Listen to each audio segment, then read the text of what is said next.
NJ.com and the Star Ledger welcome to the Rutgers Rant, your one-stop podcast for the Scarlet Knights, with your hosts Steve Politti and Rutgers insiders Brian Fonseca and Pat Lenny. Let's start chopping. Alrighty, everybody, welcome back to the Rutgers Rant, a little Picks Pod edition. Illinois, a big football game in Piscataway this weekend. Fellas, I was doing some research. I know, it was a dangerous thing when I start looking shit up. It can only go wrong. And I discovered something interesting. Illinois is not that good. And I don't mean that like, you know, of course they're good. They're a ranked team. I get that. But they're not like that's some super powered team here. I mean, they're ranked 63rd in total defense, 96th in total offense. That's not good. 78th in scoring offense. I mean, I don't know. Yeah. If you look at this, is a very beatable team. Absolutely. We get a chart every week of where each team ranks in terms of all these statistical categories that you just rattled off, Politti. And I thought the same exact thing when I saw it. I mentioned it to Brian. I said, I'm going through this right now. And I thought Illinois was going to be just at least top 50 in a lot of these categories. The one thing that does stand out when you look at the stats is sacks per game. They get after the quarterback decently well. They rank 22nd nationally in that category. So I think that's one concern. But your observation and research, well done, Politti. Very well done. Well, it'd be great if someone told me there's a chart you get every week. Why don't I get go to the chart? game notes, man? They're in the game notes? Yeah, page one. Man. Shout out Jimmy Gill and Brad Derahilo. I stopped looking at the game notes in like 2002. Sorry, Jimmy. Sorry, Brad. I'll do better. I'll be better. I promise. All right, Lynn, diving in, it seems like also that they don't turn the ball over all that much. Luke Altmaier had trouble with this last year. Now he's got 18 touchdowns, just 3 interceptions. 2 of them were last week. They were against Oregon a couple weeks ago. You know, that shows you that they're pretty good at fundamental football. Sure. And Rutgers has been pretty good at that recently as well. And they've gotten key turnovers in the last couple of weeks. That's kind of helped them. Obviously, Minnesota, it's the reason they won the game. And then against Maryland, it really helped close out the game. So you wonder if they're going to be able to do it again against Illinois. The Illinois thing is interesting because they have 7 wins. All the good wins you thought they got during the season kind of lost juice as the season went on. Kansas ended up stinking, although they beat BYU. Michigan is not having a good year. And then all their losses are close losses to good teams, right? The only bad loss, if you could even call it that, was a home loss to Minnesota. Otherwise, they played Illinois, they played Penn State really tight, and they were okay against Oregon. Right. So a lot like Rutgers, they had a schedule that was manageable. They just won more of those toss-up games. They won every toss-up game aside from Minnesota. Right. Let's look at this from the big picture, fellas. And I wonder if we're at the point now where if beating Illinois stamps this, guarantees this as a successful season. They've already reached the bowl. This would be the 7th win. It would match the win total from a year ago. You know, I think definitely be heading to a better bowl destination. You end that streak, the longest drought without a ranked win. Do you think this would make this already with 2 games left a successful year? Considering where they were, absolutely, right? Left for dead on that 4-game losing streak. We've already kind of said that even winning the last 2 makes it a success based on where Rutgers was at that point. But the thing that stands out to me if Rutgers beats Illinois is they're jumping from the middle of the pack in the Big Ten to you're the first team in the standings outside of that top 4, and you're right in the range of getting the Big Ten's best bowl. And you're playing your way to be potentially right there. So Rutgers was picked to finish 9th, I think, in the preseason. If you beat Illinois and win these next 2 games, you're going to probably finish 5th in the Big Ten, and that's a huge deal in this first year of it. 18 teams to finish 5th, I think, is a really huge accomplishment. Sure, I agree with you, Pat, in that if you look within context. If you told us at 4-4, would you sign up for 7-5? I think absolutely. I watched back our post reaction to the UCLA game, and we're talking about whether they'll even make a bowl game, and I just said they wouldn't, right? So clearly they've already exceeded those expectations. Made me feel like a bozo. But anyway, but if you look big picture, not right? The first time. Oh no, far from it. If you look at the big picture, right? I think still that 8-win mark is really what I was hoping would be kind of making it a really outstanding season. I think it would be successful in terms of taking a step forward. And you achieve a lot. You, like Play said, you break that embarrassing rank streak, frankly. 40 straight games losses against ranked teams is just so many. And I know a lot of those were against top 5 Ohio State, Michigan teams, Michigan State teams. So you take some of it with a grain of salt, but you really got to get that off your back. You get to 4 wins in the Big Ten for the first time. You set up a chance to have a winning season in the Big Ten for the first time, which is just humongous. I think that to me is that is a step forward, winning 5 Big Ten games. And again, I know they were wobbly in the middle of the season. I know they dealt with a lot of injuries. The schedule is still the schedule. They still have not played any team that is outstanding, and it still feels like 8 wins is within the reach. That to me would make it a really successful season. I think that if they win Saturday, they can say definitively we've taken a step forward, and ultimately I think that's what they wanted this year. Yeah, there's different degrees of success. I think 7-5 is a good season. 8-5 is a very good. 8-4 is a very good season. And then you start going to the bowl game where you're like, okay, well, this was a great season. Not great season, but you know what I'm talking about. This would be one of the better seasons in the modern history of Rutgers football if you go 9-4 in the Big Ten and win your bowl game, especially if it's, as Pat was hinting at, and I just read Bobby Darin at 24/7 has confirmed, Citrus Bowl scouts, men in blazers, will be at this game to watch it. And it's interesting because you look at it, if the Big Ten gets 4 teams in the playoff, which the Big Ten's convinced they're going to. So there's not, I don't know. Well, I don't know what's going to happen. I know the Big Ten's pretty confident about that. If that happens, then you start looking at, okay, who is the top team in that pecking order? Right now, it's certainly if Illinois wins this game, it's them. Yes. But then you look at below it, Pat, and it's fascinating because I think Iowa would be a team. But Iowa's been in 2 of the last 3 Citrus Bowls. Iowa cannot be in the Citrus Bowl, so you can already cross that one off. And they have a tough game. I think it's Wisconsin in their finale. So that's not a given that they're going to finish with a better record than Rutgers. Nebraska, and like I said, Maryland, Nebraska. Maryland, Nebraska was it? Yeah. Maybe not as tough as Wisconsin, but anyway, Iowa's out of the Citrus Bowl, right? So that opens the pathway for Rutgers. And then I think the team Wisconsin is still 5 wins. So, right, best case scenario, they finish with 7 against a tough schedule. I think that's why this Illinois, like you said, controls its destiny. That starts with beating Rutgers. And frankly, Rutgers controls its own destiny too. If the Citrus Bowl, the top non-CFP game in the Big Ten is the Citrus Bowl, that's a huge deal for Rutgers. Oh, yeah, absolutely. Huge. And just to be clear, Pat, are we certain that 6-6 Michigan cannot jump 8-4 Rutgers for bowl? It's only at 7-5. Is that what it is? Or can the Citrus Bowl go, maybe there's a conversation to be had with the guys in the Blazers in the press box on Saturday, because honestly, some reporting is necessary for this to answer this question. I don't want to speculate because you're absolutely right.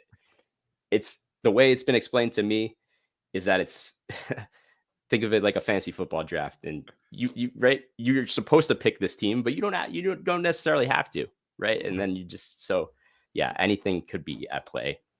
Can the Citrus Bowl still sell, like if they pick Michigan, the defending national champions in the Citrus Bowl, or is that expired? It'll just be Michigan.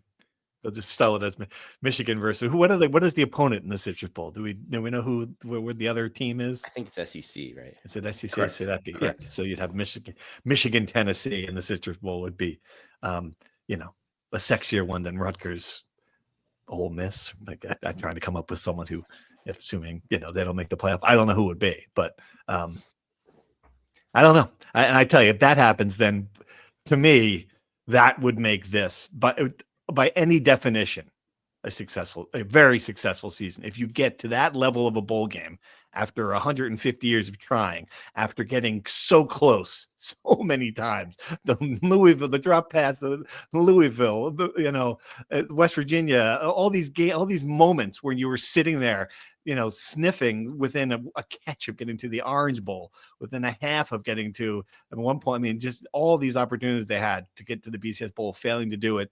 Now to be able to go to a bowl like that, for me, I think you would forget anything else that happened along the way. And it is very fascinating just how realistic it is. Well, let's not get ahead of our skis here. We thought they were going to make the college football playoff the month ago when they were 4-0. Let's not start throwing oranges around the press box quite yet. I made that mistake once, and I made a mistake the other direction, thinking they wouldn't make a bowl game. I am not making. You could fool Brian Fonseca twice. You're not getting him a third time. We're just talking. I love it. I'm just saying. I love I'm it. just saying. We're selling dreams here. This is the second time we're selling dreams. Yeah. But it's not totally feasible if you beat Illinois. That's the thing, right? Yeah, Like, you did have a totally bad feasible. Michigan State team in the finale. It's you're in the Sure. conversation. Yeah. All right. I do think it's fascinating that it would be Illinois, and for a lot of reasons. Like, this is a program under Brett Bielema. I had to put his phonetic spelling here. This is what you do when you're on. Is that correct? I didn't even get it right. I think I did, right? You might be the first person who has ever pronounced it that way. Maybe you're right. How do you pronounce it? I looked it up. I always assumed it was Googled Bielema. Is it Bielema? I always assumed it was Bielema? Bielema. It's Bielema. Brad Bielema. Bielema. Yeah. How did I get 4 syllables out of there? That's just what it said on the. I Googled it. That's what came up. All right. Under Brett Bielema.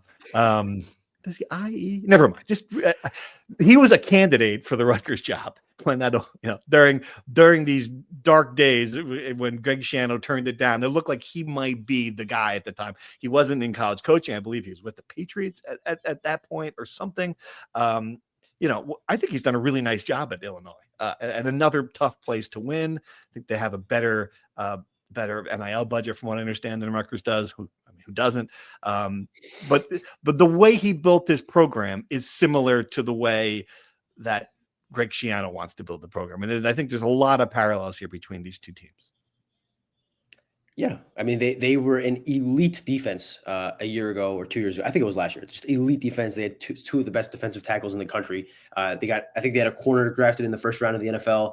And yeah, he builds it from the trenches and defensively. Brett Bielema has been a great coach for a long time. He was an awesome coach at Wisconsin, had some good years at Arkansas. The guy knows how to build a college football program. He's doing it at Illinois, which it's not like Illinois is a barren college football program. They've had success in the past, but he's bringing them back to a respectable level where in the West, like if the divisions were still there, they would be competing with Iowa, Wisconsin, Nebraska every year for a title. So it's pretty good. Yeah. It just feels like the same goal for Rutgers is to get a steady team that's going to be able to compete every year. That's where Illinois is at. It seems like at this point with Bielema. Right. And to his credit, like Brian said, last year was one of its better teams, graduated a ton of seniors, some good guys that went to the NFL. And this was in the preseason viewed as kind of a rebuilding year for Illinois. And that's not been the case. So he definitely deserves credit. All right. Along those lines, you mentioned Illinois being a good program. Let's do our Know Your Opponent segment with some trivia about that good program. All right. 3 questions. By now, our listeners are fast forwarding through this segment, or they know how it works at the very least. Here you go. Question number 1. Illinois has a statue of Harold Edward Red Grange outside the stadium, a man who in 2008 was named the best college football player ever by ESPN. Red Grange. What was his nickname? A, White Lightning. B, the Galloping Ghost. C, the Wheaton Wonder. Or D, Old Granite Grange. So I watched a documentary or like E60 videos about him during the Michigan game because they had that whole retro helmets and like the throwbacks because it was the 100th anniversary of him absolutely destroying Michigan. I am 99% sure, and I will be very upset with myself if I get this wrong, that it is B, the Galloping Ghost. I am 99% sure. The Wheaton Warrior has me all jumbled up, but I'm pretty sure it's B. Yeah. Sign me up. That's good job, Fonz. Yeah, it is. I think it was called. I think the name of the documentary was The Galloping Ghost, wasn't it? I think pretty. There sure. we go. And that was that wasn't Grantland Rice, right? I might be conflating it with the Four Horsemen of Notre Dame, that was Grantland Rice. It was another great legendary sports writer who I just read it. I can't think of his name, but yeah, no, it was for the one of the old Chicago newspapers who came up with it. Not Grantland Rice though. Good job, pretty good. This is back in the day when sports writers, we've had Kyle Monungai for like 7 years. We don't have a nickname for him. How is it possible? We all, come on. Mononga's the writing. guy. We sports How writing many is times just- have we? How many times have we written that? exactly. I mean, you think Adam Bad. Korsak was here for 17 years? You think we would have nicknamed him? But no. You sports writing you is gave him just- a good one. I like that What was one. it? The punting Picasso. The That was punting good. Picasso. It's good. How come it didn't stick? Maybe for all I know, up in Winnipeg right now, someone's calling him, the punting Picasso. I doubt. They all have paintbrushes in the stands. Could be. All right, question 2. You both got it right. Good start. This is true. These next two are true. I swear. They're good. They're good ones. Illinois retired its mascot in 2007, Chief Illinois, for reasons we certainly do not have to explain here. But in 2020, a new mascot was chosen in a campus-wide student vote. What was it? It's true. One of these is correct. A Chicago L train. B, an albino squirrel. C, a praying mantis. Or D, a belted kingfisher. Did you? I mean, this happened. This happened 4 years ago. I had no I had idea. no idea about this. Mhm. Something tells me that B and C would not work because of these woke liberal campuses would never allow an albino or a religion to infect their campus. You can't have a praying mantis. praying Is that mantis. right? A praying mantis is religious. It's religious. No religion in my woke liberal state college campus. So I'm between A or D. And I hope people realize I'm being sarcastic.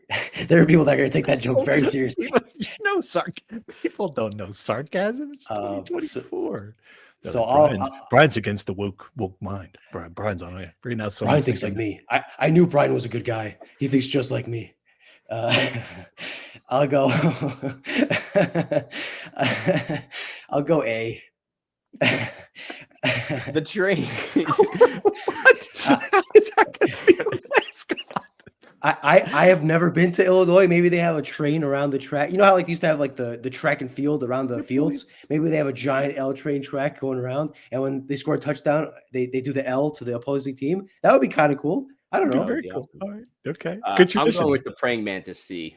No, it is a belted kingfisher. I knew the woke crowd would not pick B or C. I was right. I knew it. What do you I think?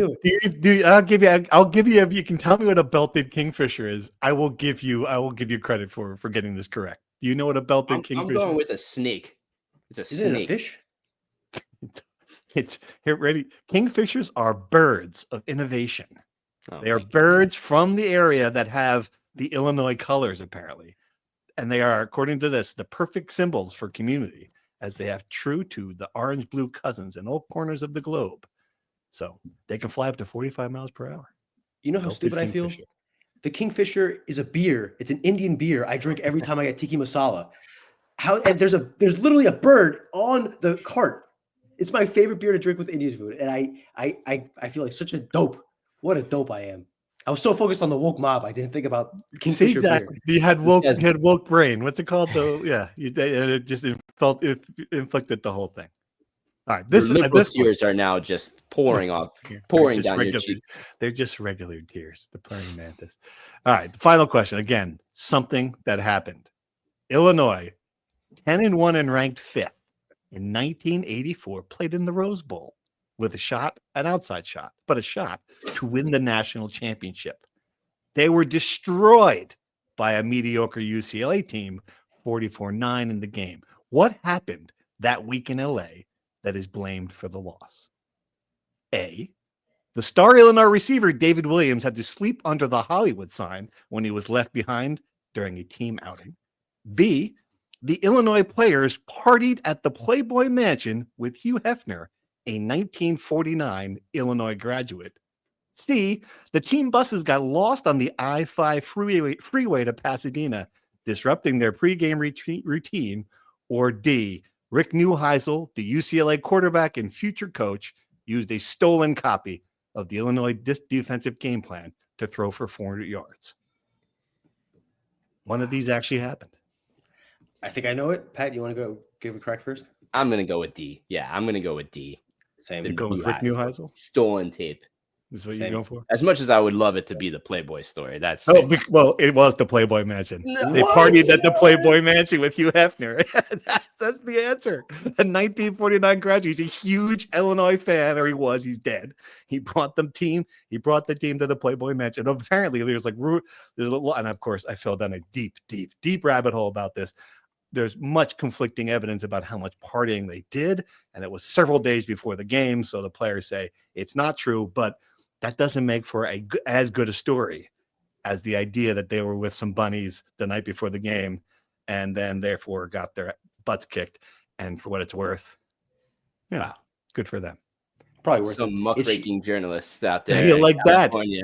that in California. This is when, can you imagine today? Can you, speaking of woke liberal, Mike, can you imagine today if Rutgers, if Hugh Hefner was, well, we're going to we're taking the boys to the Playboy Mansion. Imagine that column. My God. Holy cow. Is Hugh Hefner the ultimate like donor sugar daddy? Like we always joke how Rutgers doesn't have a sugar daddy. Hugh Hefner. Could you I mean, I imagine don't know how that? much money he donated, but certainly would fit the NIL. bill. Yeah, that's something. That's a great. You would think that would be a good recruiting thing in the 70s and 80s, but all right. Good job, Palladium. Let's move on. Another strong know your opponent. Thank you. I'm doing the best I can. All right, picks. Who you got? I go first, right? You go Yes. first. I go first because I have a commanding 2-game lead, even though you still refuse to just change the order of the standings in the So- pick. You just refuse to do it. That's fine. The I table. see it. You could The sort the table. The table. You could sort the table on I can the site. I can't sort the table. I cannot figure out how to do it on the back end. I promise you. I could change the names and all that stuff. That's a lot of work.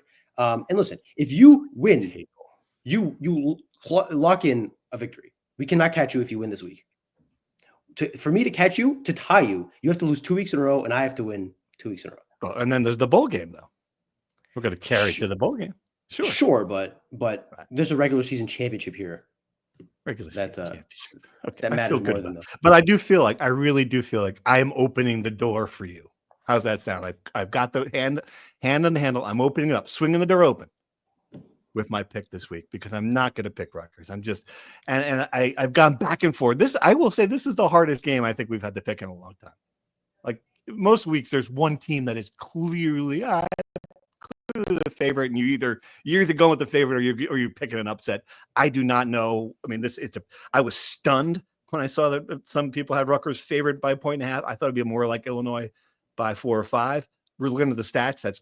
It's totally understandable why they're not. They're very similar teams. I get it now. I just come back to this, and I looked at the rushing numbers a little bit, and while Illinois does not have a dominant rusher, they've rushed the ball well against good opponents, and I just have a hard time. I've seen the Rutgers rushing defense has held up well, okay, the last couple of weeks. I just don't know. I just don't feel great about that part of it, and I guess I come back to that. Illinois, unless Illinois makes mistakes, with turnovers, which they haven't really done. I don't know. I think it's going to be a close game. I'm going to pick the Illini 27-21. Again, door is wide open for you guys to come and catch me there. I've had a hard time picking most of these games this season, honestly, clearly by my record. And this one is the hardest because it's literally a pick 'em, right? Like Vegas is saying, who knows? Either team might win. Right. Is that we should say that's the line we're going with. We're going with pick 'em. We're going with a pick 'em. Literally, we're picking the money line here. Who's going to win? So I'm making my pick partly to catch up with you, right? I have no other choice. And partly because I'm going against my own instincts, right? Everything in my body, everything about my being is saying Rutgers cannot win 3 Big Ten games in a row. Rutgers cannot capitalize on the momentum here of, getting into the bowl game, having the emotion of senior day, all these guys coming back to try to get a win and move forward and make progress this season. And that everything is saying that Rutgers can't continue to play this well offensively, as the defense can't keep up this level. But I've been wrong so many times this year that I'm going to do the smart thing and fade Fonseca. I'm going to go against my complete belief. And I'm going to say Rutgers is going to play really well offensively. Ethan Kalik-Manis is going to continue playing at a high level. The young wide receivers are going to continue to grow. The defense is going to limit Illinois. Tyrone Powell is going to play all 80 whatever snaps again. And the adjustments from Joe Harris-Simiak will continue to work well. The cornerbacks will continue to cover. They might even get 2 sacks today or Saturday. Who knows? I'm feeling pretty good about it. So I will go Rutgers 31, Illinois 24. Wow. Okay. So I watched Luke Altmaier a couple times. Obviously, watched every Cali McManus throw this season. I think this game is going to come down to which quarterback is better. And a couple weeks ago, I thought it would be a no-brainer that Altmaier was the better player in this game. But I think that what we've seen from Ethan Cali McManus and his development, the way he's performed, and frankly led Rutgers in that Maryland game, he was the best player on the field, in my opinion. Maybe outside Ty Felton, but regardless, Rutgers, he was the reason that Rutgers won that game, in my opinion. And I think he's going to be the reason that Rutgers wins this game again. When I think of teams that Rutgers has struggled against this season, they've been explosive, fast, big-time playmakers that can run after the catch.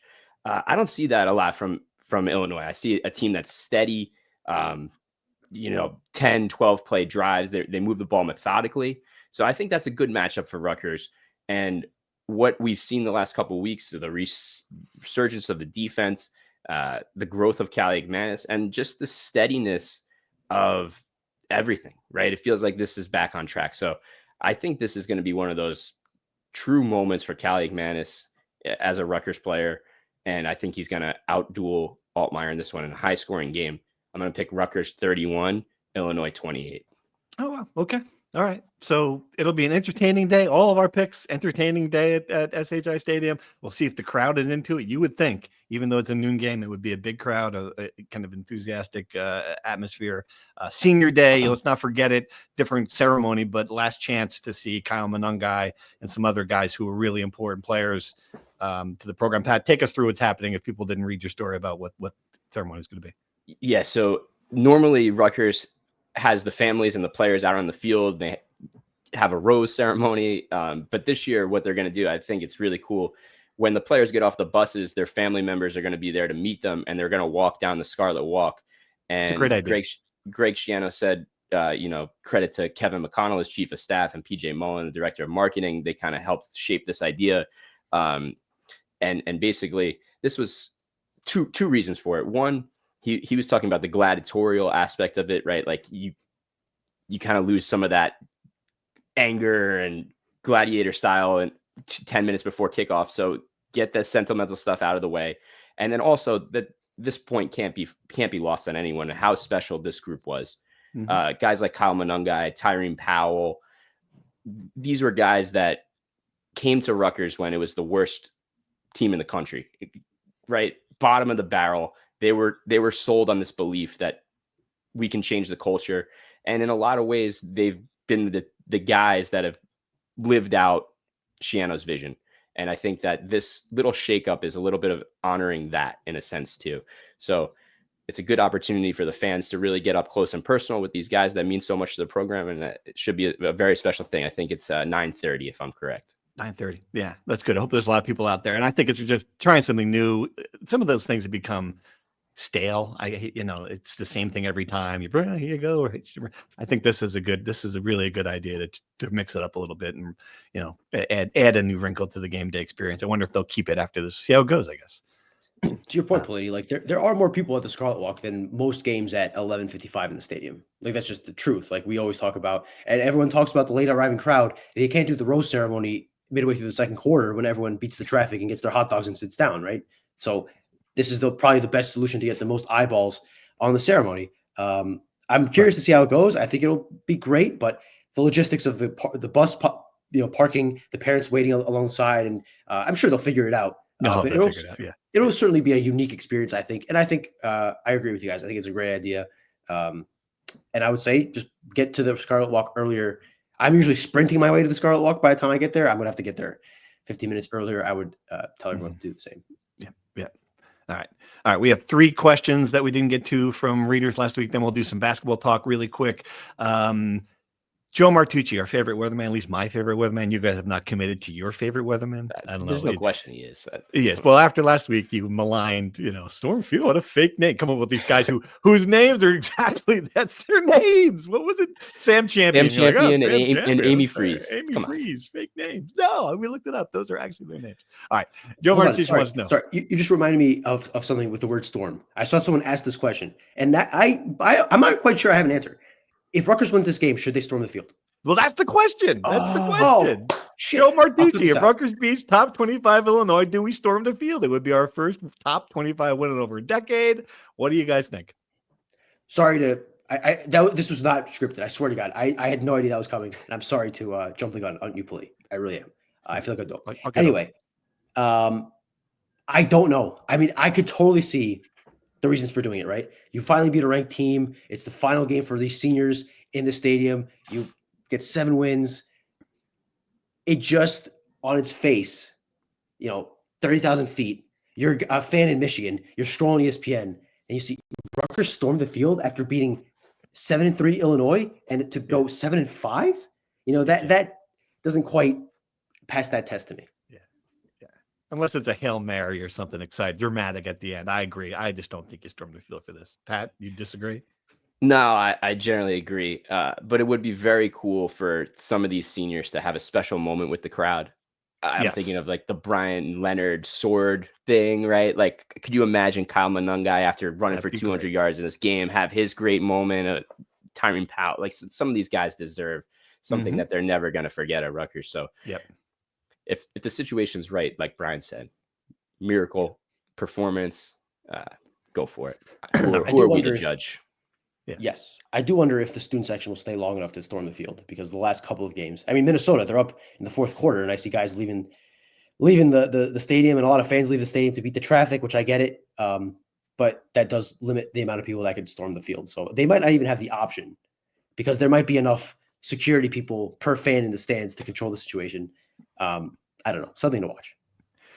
Eric Rolando wants to know, is Rutgers still an attractive team for bowl organizers? In the past, TV ratings have been great and fans have traveled.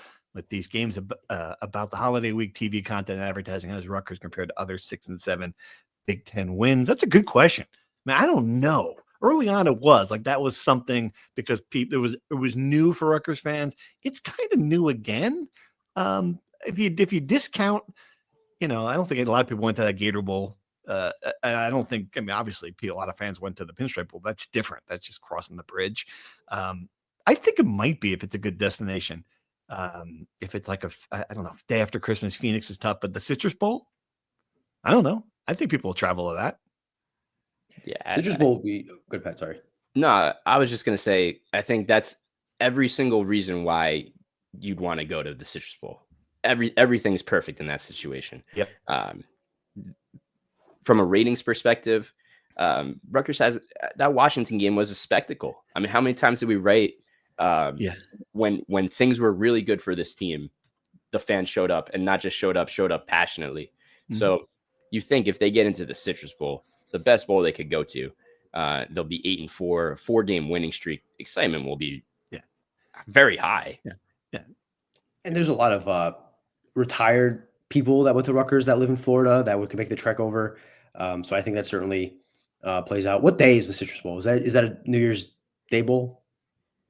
That's a great question. New Year's Eve, I think, maybe. Yeah, New Year's Eve. I don't know for sure. Right. So that doesn't. It's not the same holiday issue as the day after Christmas. But that might be worth. I'm sure people, the diehards, will want to spend New Year's Eve watching a Rutgers football game. Sure, but I'm sure that will play some factor. Right. To more address the actual question of is it a popular product? Rutgers was like trending at the beginning of the season. Like Saban made comments about him on game day. Like they were right in the mix of like the national conversation. Then Indiana stole it all. Yeah. So and there are you got to remember there are just some fan bases that there's a reason why teams want Nebraska, bowls want Nebraska, because it's just kind of a guaranteed big audience, guaranteed 20,000 people. Like that's just kind of how that rolls. And Rutgers is not there, so let's not get that wrong. But if you look at Illinois, I think that's better than. I mean, some of the other. If you're just looking at who they're competing for these bowls, I don't know. That would be one. I think it. I don't know that it matters as much as we think it does, but for that one, certainly other games, I'm a little sure, but other games, I'm a little sure anybody's going to want to go to Detroit day after Christmas or Phoenix day after Christmas. Some of these games, Charlotte January 3rd. I don't know. Some of these games are a little harder to predict. All right, last question for you guys. Someone wanted to know, can you predict what's your best guess as to who will be make first or second all Big Ten team this year, if anyone. Kyle Monangai, who do we got? I think Holland Pierce is a lock. Holland Pierce is that's a good one. Yeah, he's a lock. First team or second? Yeah. I don't know about lock. There's so many. Now there's like 18 teams. That's hard to make. To be the best left tackle in the Big Ten. He's been at grading least. out extremely well. He's played 40 straight games. He's the stalwart of that offensive line. I think he has a really good case. At least second team. Right. I think he has the best case. I don't think Kyle Monangai, what was he, second team last year when he led the league in rushing? In a down year for running. Who is the best running back in the who's the best running back in the Big Ten right now? Caleb Johnson from Iowa. Yeah, Iowa kid. So but I think Monangai's right there too. Even missing a game, he's the hype that matters. I think we also have to keep in perspective, and I realized this when I was writing about Cali McManus this week, that some of these guys are having the best season a Rutgers player has had in their position in a decade, and they're still, middle of the pack in the Big Ten, right? Like Cali McManus's numbers are 8th, 9th, 10th in the Big Ten across most of them. But at Rutgers, this is a top 5 season, best season in a decade. Like our perspective is a little skewed given how much awful, horrendous, unwatchable football we have endured over the past 10 years.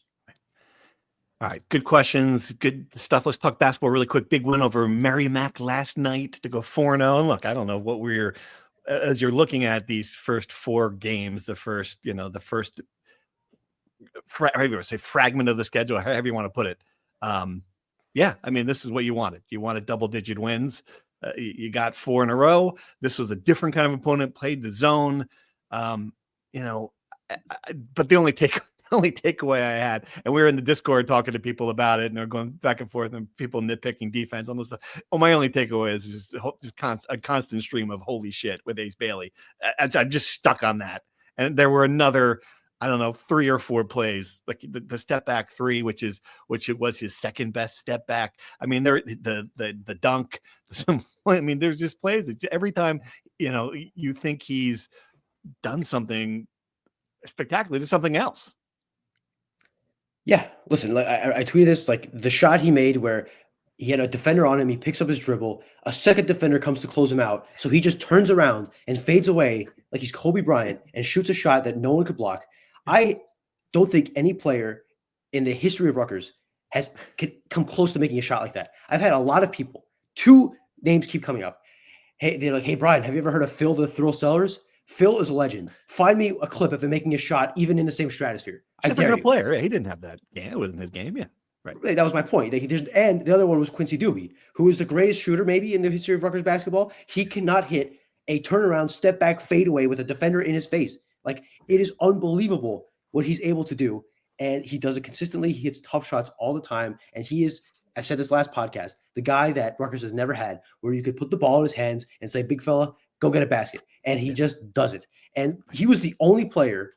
If it wasn't for him, Rutgers had no guy outside of maybe Dylan Harper in the second half who could do anything offensively. He was the only reason they led for the last 39 minutes. And Merrimack never really closed the gap beyond 9 points because every time they tried to, Ace Bailey was there hitting some crazy shot in some guy's face. And I think that is the game where you realize the difference he makes for a team that offensively, one of my big takeaways offensively, the first 4 games, they have 2 elite offensive players, and I'm still not quite sure they have the offensive. What's the word I'm looking for? Totality. Totality. Yeah. Good word. Yes, there you go. Yeah. Totally. I mean, to reiterate everything you guys just said, I don't want to add too much here, but you're right. Just watching the elite scoring ability, his uniqueness to elevate, shoot over defenders. It's so unique. Certainly that's what you need to win games in the Big Ten and in March. So we've seen it in 2 games and you're going to keep seeing it. So we're going to get on this podcast every time and say the same thing. All right. We're going to enjoy this ride while we can.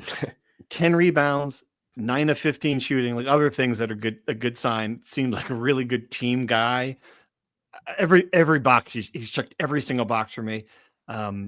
Where the team for me doesn't check the box, it's still defensively. And this, I put this in the notes. Like, I would really love to see this team knock someone on his ass at some point. Like a Bole, you're 7 foot tall. He played pretty well. He did his best game, certainly.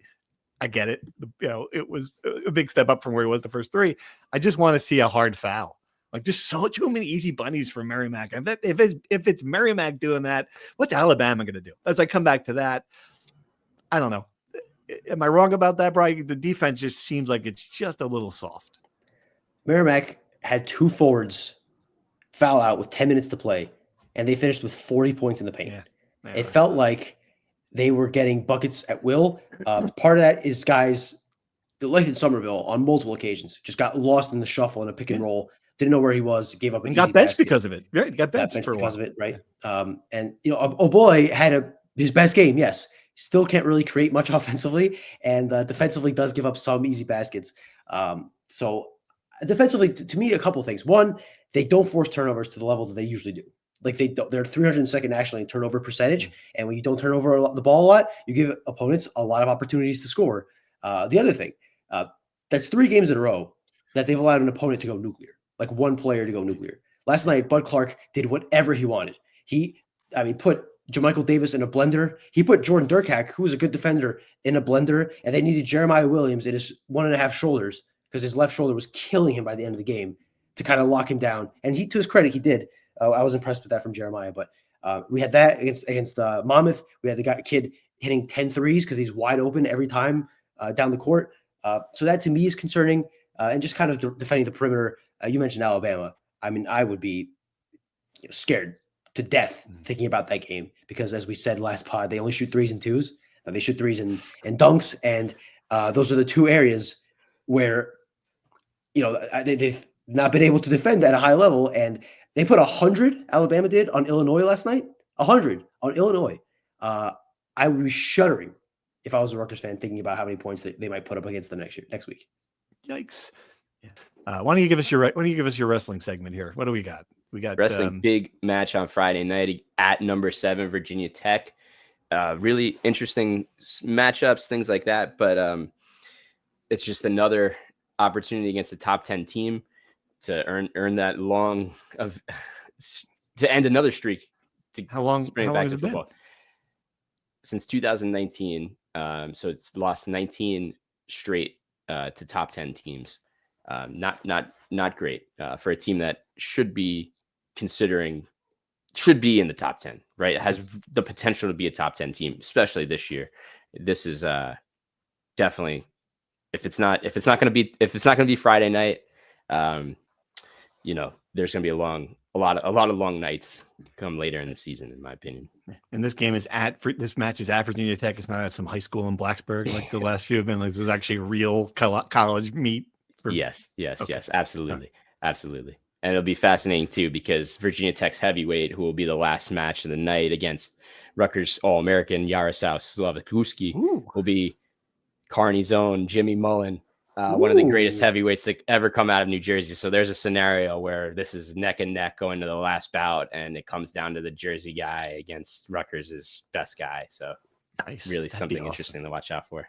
All right, we'll be back to recap that after we have the anything else, Brian, before I sign off, or is that it?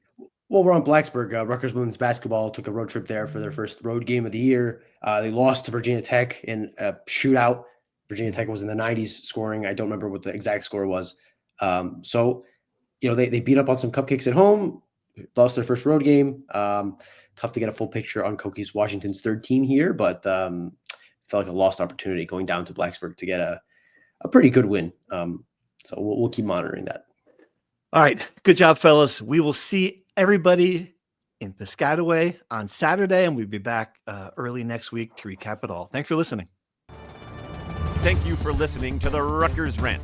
To participate in the conversation and receive live updates about the Scarlet Knights directly to your phone, sign up at nj.com/insider.